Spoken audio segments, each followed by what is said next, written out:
First class trip to the roof, man. Ask questions last when I shoot weed away. Fucking niggas tell us, broke niggas, get your mellow. For my fist, kiss your bottom lip and make it swell. Fast trying to jam us, mad they can't nail us. Money too long, street damn, this won't bet us. Backwoods and cigarello. Crush nice over the Sprite or pour the gingerella. Sit back, sip my act, spark a Ella. You blow mine, I push shit back and spark a Shella. I can make you famous, I make front pages. I stay in beef with police and fat agents. Duck fat cages, handcuffs, abrasions. Puff sour hazes, eyes low like Asians. The son of Satan, they say my killer's too blatant. Most underrated, these other rapping niggas faking. I strip them naked, tear off their top, remove their makeup. On sight, broad daylight, let's get it shaken. Yeah, I showed you what it's all about. Started with the truth, 10 toes from the streets to the booth, weed away. First class trip to the loop, man. Ask questions last when I shoot weed away. Fair numb with a pair of slum, here I come. A pair of guns, I dare one. Tear 'em, get it clear, son. I'm what you wanna be. You wish you was a son of me. I'm what you want your son to be. BC, Broad Street Bully, there's only one of me. Talk shit behind my back, never in front of me. I don't chase down my bread, that money running me. 211s, 187s, that shit is fun to me. 357, 47, AK in front of me. Japanese RPG, look what he brung with it. I Bluetooth when I'm in the booth, how words come to me. I school you for how not to follow you wanna be. Too hollow, sick my back and bear the damage. Wolverine in my jeans, that ain't a man. You know it's killer season with seed, but I ain't candy. Y'all look at these weak MCs, I got them panicking. We the way, baby. If you ain't with the squad, you in the way, baby. We the way, baby. If you ain't with the squad, you in the way, baby. Sounds all over, but you're not ready. Make it sound so good, but you're not ready. Showed you how to be a thug, started from the truth, 10 toes from the streets to the booth, weed away. Baby, come ride in the coupe, man. Ask questions last when I shoot weed away. Uncontrolled music. What up, this your boy Kevin Hart, a.k.a. Chocolate Drop. Y'all know who it is, none other than Philadelphia Freeway. Shout out to Real, we getting it done, man, early. Alright, y'all, what up? Y'all know what it is. We back. Another Tuesday night. We here. We're in the building. You know, I was got to start off with a couple joints for y'all. Get you in the mood for the show, the Uncontrolled Bar show.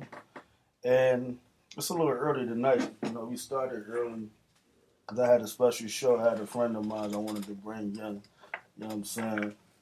And so I said, let me start early tonight. We still got the 7 o'clock show. We got the 8 o'clock show. It's still popping up tonight. Shout out to BZ 9 Brigade. He'll be through at 7 p.m. Also, the Son of 215. He'll be in at 8 p.m. You know what I'm saying? So it's still going down tonight. Both shows. But like I said, we started early tonight. But I'm here in the building. It's your boy 95 North. And like always, I want to give a shout out to our biggest supporters, Canada. What up, Canada? You know I fuck with y'all, so I always make sure I shout y'all out first because y'all fuck with us the heaviest. You know what I'm saying? That's love. Yeah, that's love. But at the end of the day, you know what I'm saying? You know, I make sure I show everybody love. I can't shout out every city, every state, everybody that, you know, that's tuning in, you know, but I always make sure I give a shout out to Canada because every time I check my numbers for the last 5 years, they've been supporting real heavy. You know what I'm saying? So Canada, I fuck with y'all because y'all fuck with me, but I fuck with everybody that shows love. You know what I'm saying? Right. At the end of the day, that's what it is. But enough talking. I got a special guest in the building. Yeah. As always, y'all know what it is. What's baby! Up? Yo, what's up, y'all? It's Footies Baby, Mek46st Street. How y'all doing? AKA Street's Wife. What's up, DJ North? Yeah, what's good? What's poppin' with you? You know, we go way back since grass house. Yeah, man. Yeah. You know what I mean? You know, Caterpillar done grew into a butterfly. Yeah, definitely. Can we cuss on the show? Yeah, you good. Oh, iPhone 6, fucking yeah. See us. Yeah. I'm from the projects. I can't have a show, you know what I'm saying? I can't talk I my was shit. wondering, but I was going to represent you correctly for however situation it was headed. Definitely. I wanted to make sure, but since we can definitely, you can definitely be who we be, how we be, then, fuck it. Yeah. What's that, all boss moves? Yeah, so what's good with we go back a long ways, you feel what I'm saying? Well, I must say, I'm finally thinking about taking this music into a more of a business level. All my life, I always played with it, fuck with it, dip and dab, When you just saucy, it don't matter, but now I'm getting business-minded about it, so I must say it's a more direct approach for me because I'm creative, and I care about everything that I write, right? Right.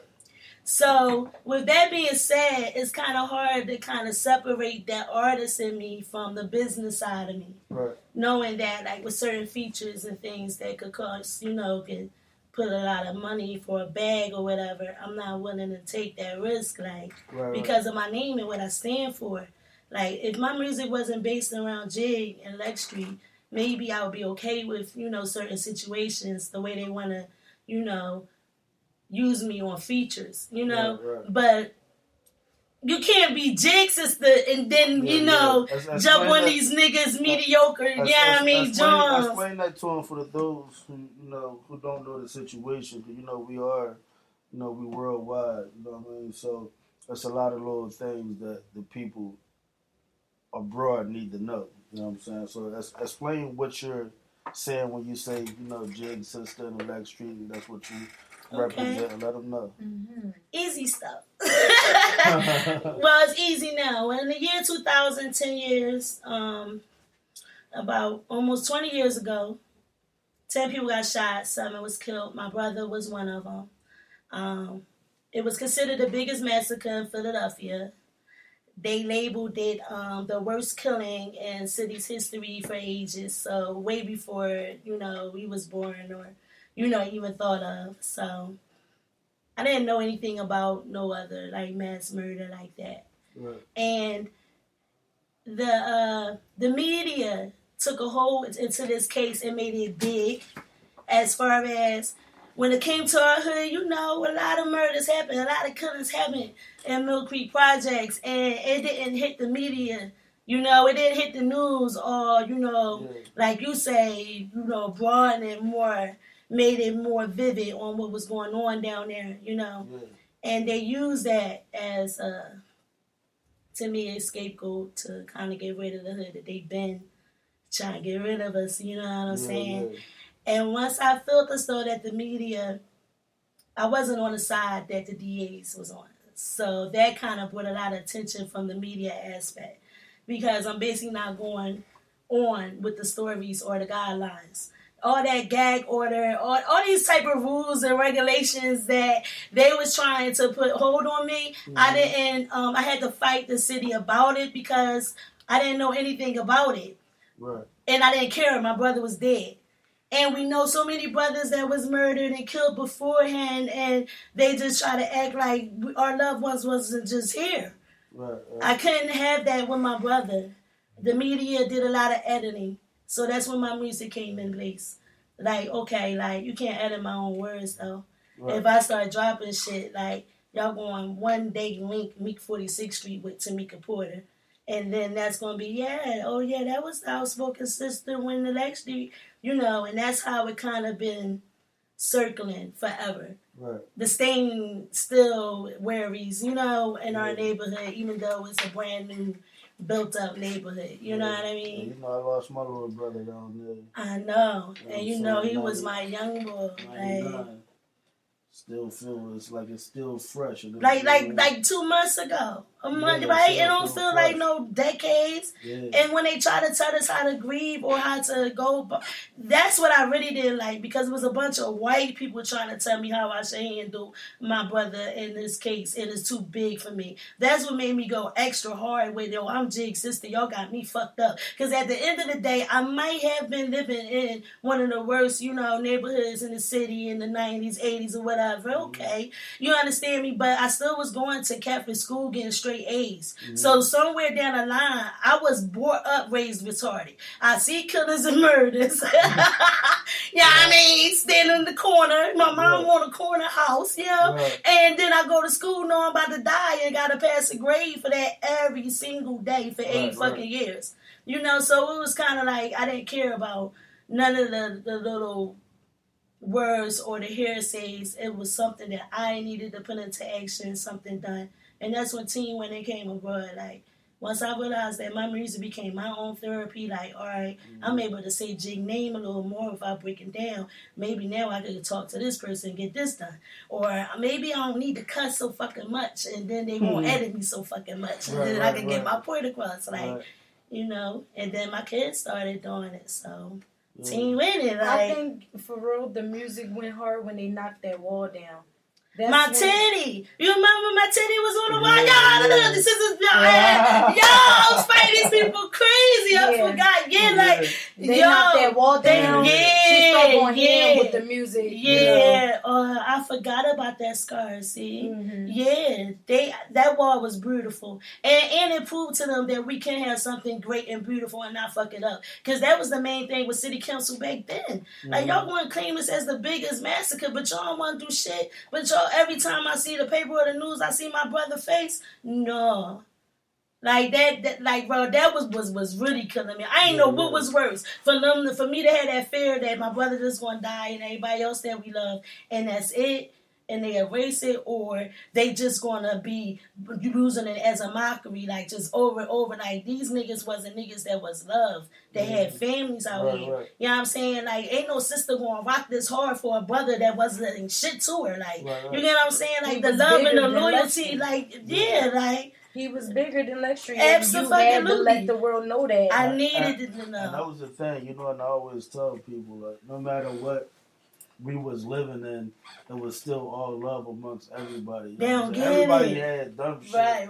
You know what I'm saying? Like, everybody got some shit with them, you know what I'm saying? Every hood in every state worldwide, everybody got some shit.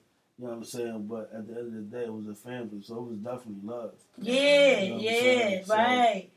Where's the that shit hurt? Like, it hurt, right? When they knocked the judge down, I was like, yo, I made them stop that shit in the middle of them about to put the bulldozer in. Nigga, I came in there with my screwdriver, because on there, my mom put that address. The block that was on the wall that said 4647, they was trying to knock that shit down. I said, hold up, y'all gonna wait. Dead ass, and I was taking my time unscrewing that shit. Y'all going to, and I wanted me to break. Like, y'all got me. I was so upset. I still got my break. And I threatened niggas with that shit, too. The address. The address is on the address is in the office. 4647. My mom paid for that shit. That shit ain't come from no projects. Like, we paid for that. I need that. I did. That shit was a hurtful thing, yo. To see it happen, but to turn back into music, you know, music is something Jig always wanted me to continue doing. Like, my brother was hot to death. Niggas on a low to this day still be using my brother bars. Niggas that's out. I ain't gonna say no names, but let's know that y'all know that we know. We hear you niggas. Y'all hear me? Like, dead ass. Like, yeah, like, but that's that Philly shit. But just because a nigga gone don't mean we don't know his bars. Just know that. Yeah. So he wanted me to take it serious. Jig did. So I can't be rapping on no bullshit. I can't be rapping like on no freak shit. I can't be on no... I don't care. I got that soft, raspy voice. So, like, first of all, that's never been the type female I was. So if guys and girls understood that, then they would kind of understand me as an artist. You know what I'm saying? Like, I always had to look for it. But to be just all out there, like, who know, I always been a grind to go get it and get my own. Like, she was only a couple months when I rolled out the project. She 20, how old is you? 25. Oh, okay, yeah. Like, still, absolutely, like, still on the own with it. So, yeah, like, no. So, I don't like motherfuckers to get that misconstrued, you know, because the look is got nothing to do with the person, the integrity. You know what I mean? Yeah, that's definitely, you know, they do some type of, you know, my little brother got killed after that. I started doing, like, certain stuff, like, programs and, you know, stop the violence. You was. Stuff. You definitely was trying to reach out. Yeah. And I must admit, it's been some times that you used to say, man, stop playing. You always playing. Like, you always... You be like, what's up? Like, look at that. You bullshitting, man. You know, I did this shit, you know what I'm saying? Like, in another week, you know, I'll be 45, you know what I'm saying? Oh, you doing good, yeah, I've been